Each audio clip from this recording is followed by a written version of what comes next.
the blessing of the Christian Church.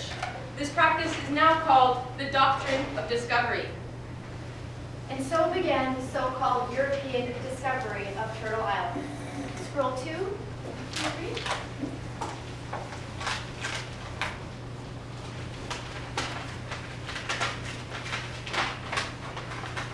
Had contact with Europeans, each of the hundreds of indigenous peoples of the indigenous America possessed all the elements of nationhood that were well established by European settlers: territory, governing structures, legal systems, and historical continuity with our territories.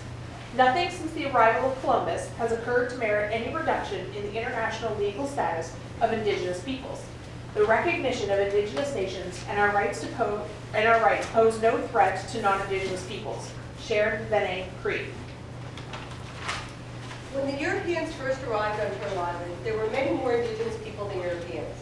The newcomers depended on you for their survival, and you helped them to understand how you did things, how you taught your children, how you took care of people who were sick, how you lived off the land in a way that left enough for future generations, and how your government worked. In the beginning, there was lots of cooperation and support between you and the settlers.